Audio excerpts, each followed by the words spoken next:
In fact, now we have a formula of 44 days of the war in 2020 plus 1. That is 44 plus 1. So we can say that Azerbaijan has restored its sovereignty and has fully returned to the 1991 borders. Азербайджан однією з перших країн на пострадянському просторі зазнав окупації своїх територій. І сьогодні Азербайджан однією з перших країн на пострадянському просторі якраз деокупував повністю свої території. Will the Armenian population integrate into Azerbaijani society? You know, a lot depends on the behavior of both Azerbaijan and Armenia. Hello and welcome to Ukraine in Flames, a special project by Ukraine Media Center and NGO Atlantic Course. And I'm your host, Matt Wickham. And in today's episode, we take another look at Azerbaijan's recent operation in Karabakh, with our guest experts delving into the conflict's background, agreement discrepancies, and the role of Russian troops. Additionally, they explore the applicability of this experience to other nations such as Georgia, Moldova, and Ukraine. If you would like to learn more about this subject, please continue watching this video and don't forget to press subscribe to our channel so you don't miss out on any of our videos in the future.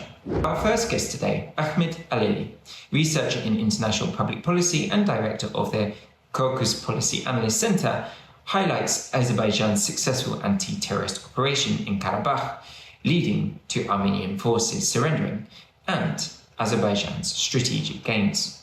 He also mentions the ongoing processes of restoring sovereignty. Let's take a listen. On September 19, 2023, Azerbaijan conducted a local anti-terrorist operation against the Romanian Armenian armed forces in Karabakh. Due to this, the result was achieved in less than 24 hours. The Karabakh Armenians and those armed units of the Armenian armed forces that are in Karabakh surrendered. And that's how Azerbaijan has completed the operation that began in 2020. On the Azerbaijani side, after the 2020 truce, which was signed on November 20, 2020, everything was clear.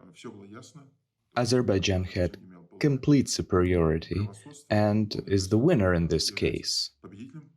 But after that, the Armenian side saw some discrepancies in the documents of the parties and statements. As a result, the Armenian side decided not to withdraw all its armed forces from Karabakh, and this was supported by the Russian military contingent in Karabakh, which is temporarily located there. As a result, during the last 3 years, there were very intense discussions between Baku and Yerevan about the withdrawal of armed forces from there. Over the past year, there was a lot of information that a lot of weapons were transported through the Lachin road. Thus, that grouping in Karabakh was fueled via Armenia. And of course, Armenia supported that group financially and with human resources. But after Azerbaijan established its border checkpoint in Lachin and took everything under its control, after some time, when the Armenian side destroyed the negotiation process, refusing to fulfill the agreements reached through the mediation of Charles Michel and American diplomats. Then, starting from August 2023, it became clear that the Azerbaijani side no longer saw any other option.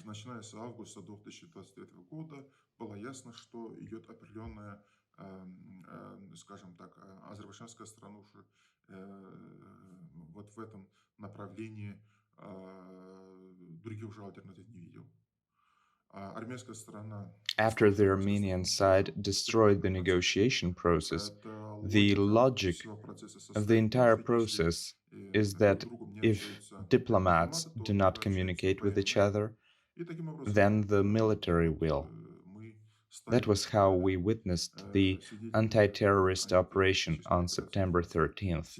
This will allow Azerbaijan to reach the 1991 borders, which is very important. I repeat, Azerbaijan solved all its problems with the war of 2020, but then the Armenia saw some discrepancies in the interpretation of the document. And that's why we had to carry out this operation too. In fact, now we have a formula of 44 days of the war in 2020 plus 1. That is 44 plus 1. This is how Azerbaijan completely restored its sovereignty over its territory. Now the Azerbaijani side is in the process of forming a new reality in the region.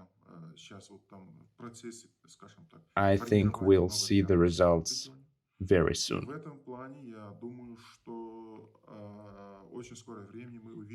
Everything is in such a state that there has been no final result yet.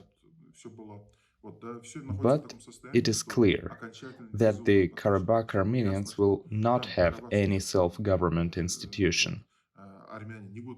All the armed forces of Armenia have been practically destroyed there. There are some groups that remain, but they are also being dealt with.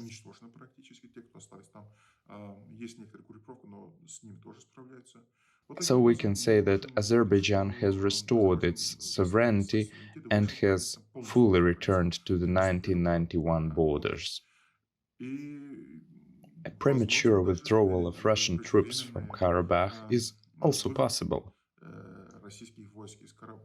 The thing is that if there is a mass exit of Karabakh Armenians from Karabakh now, the presence of Russian troops in Karabakh makes no sense. But if anyone remains, I think that means that further reduced Russian troops can stay until 2025 at the most. I think they are doing everything possible to make something happen there, some kind of a disaster, in order to create a need for the presence of foreign troops in Karabakh.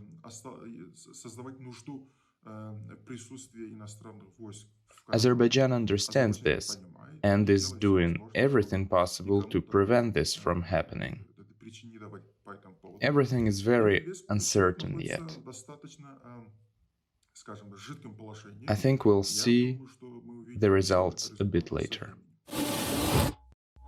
Serhiy Nagornyak, member of the Ukrainian parliament, congratulates Azerbaijan on its successful anti-terrorist operation in Karabakh and expresses support for its territorial integrity, with Azerbaijan being the first of the countries of the post-Soviet space to completely deoccupy its territory. Let's take a listen. Насамперед хочу привітати громадян Азербайджану з успішно проведеною антитерористичною операцією і звільнення міста Карабаху від бойовиків, які його утримували довгий період часу.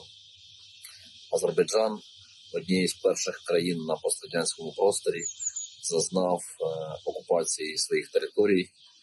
І сьогодні Азербайджан однією з перших країн на пострадянському просторі якраз деокупував повністю свої території і буде проводити повноцінну реінтеграцію своїх територій. Ми спостерігаємо, і не тільки спостерігаємо, а й підтримуємо територіальну цілісність Азербайджану від самого початку і всіх суверенних держав.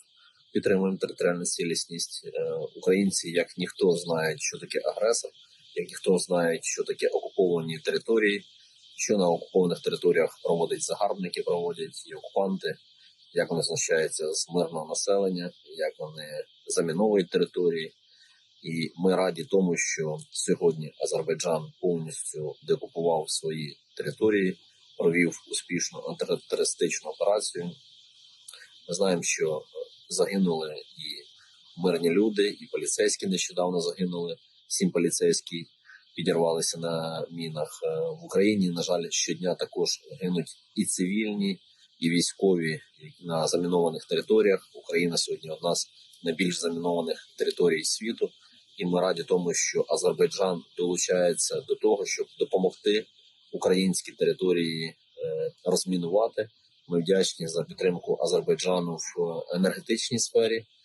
Ми на порозі чергової важкої зими і дякуємо дружньому азербайджанському народові за допомогу в цих сферах: і в гуманітарній, і в енергетичній, і в розмінуванні. І бажаємо братському азербайджанському народу миру і процвітання. Gela Vasadze, political scientist, expert at the Georgian Center for Strategic Analysis, spoke to UCMC and tells how he believes that the war in Karabakh could have been avoided through constructive negotiations. He emphasizes the need for Armenia and Azerbaijan to conclude a peace treaty and highlights the importance of both countries' behavior in determining future relations, while acknowledging the potential for peace, but still remaining cautious about the outcome. Let's take a listen. If you asked me whether the military operation to restore Azerbaijan's territorial integrity in Karabakh could have been avoided, I would answer that this war was definitely not necessary. It could have been avoided.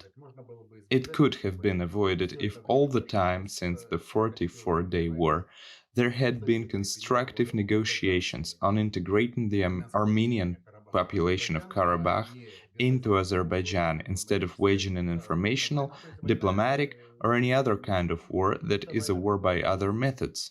This war continued until recently. Moreover, I'll say that it is still ongoing, because if military actions are over, it doesn't mean that peace has come. It's a very difficult process before peace comes. So, unfortunately, we have what we have. We don't know how ready the Armenian side is to go to peace talks, but there is a chance. Before now, great responsibility was on Armenia, because it depended on Armenia what kind of assistance could be provided by Azerbaijan to the Armenians of Karabakh in integration. Now this is an even more pressing issue. Now, when the situation on the ground has changed, I think that it is blatant in the interests of both Armenia and Azerbaijan to conclude a peace treaty as soon as possible. Will it lead to constructive processes? Honestly, I don't know. There are two ways. There is, let's say, a positive scenario when the parties agree on everything and try to solve all the problems that exist. And there is a negative scenario in which the confrontation continues and will threaten the entire region. Nowadays, people like to use various terms like Syrianization, etc. I don't know about Syrianization, although there is such a risk too, but in itself, I mean, confrontation in the region and the closed nature of the region, it is a minus. A big minus for the whole region. Will the Armenian population integrate into Azerbaijani society? You know, a lot depends on the behavior of both Azerbaijan and Armenia. There are a lot of sensitive topics. A word, a half word cannot solve the situation. There are a lot of sensitive topics. A word, a half word cannot solve the situation one way or another, of course. I'll say that the information background on social media is extremely unfavorable. Unfortunately, still extremely unfavorable. But I hope that common sense will prevail. The way the Armenian population will integrate into Azerbaijani society will largely determine the future relations between Armenia and Azerbaijan. I don't think they'll be relations of friendship and brotherhood. This is all, as we say, talk in favor of beggars. It's nonsense. But I'm waiting for at least some constructiveness, something we've been talking about on my channel, News from the Caucasus, for more than 2 years. Unfortunately, to date, this has not been the case. Although there are some positive signals, they are not strong enough. And do I believe that there will be peace in the region? I don't know. Because it's not about believing or not, it's about knowledge. And knowledge is based on the actual state of affairs. I repeat, the starting conditions for peace have been created, they exist. But I don't know whether these starting conditions will be realized. This depends on both sides, namely on the behavior of Baku and Yerevan. Of course, external actors play a significant role. However, I do not believe that external players are decisive in this case.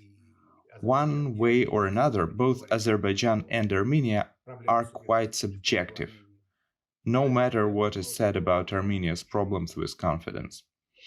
I think that now Armenia will have to decide. Is this de-occupation experience relevant for Georgia, Moldova, and Ukraine? I think Tolstoy was right when he said that all happy families are alike, and each unhappy family is unhappy in its own way, but something from this experience is, of course, relevant. Although the situation on the ground is completely different in each of these cases. I hope that the governments of Moldova, Ukraine, and Georgia will use it. I hope that this experience will be the subject of discussion at numerous conferences and conversations in the public sphere. At least this experience needs to be thoroughly studied. You've been watching the special project by Ukraine Media Center and NGO Euro-Atlantic course, dedicated to the Russian-Ukrainian War, Ukraine in Flames. In the description under this video, you can find more information about how you can help Ukraine fight Russian aggression. If you find our work useful, please like and share this video. Slava Ukraine!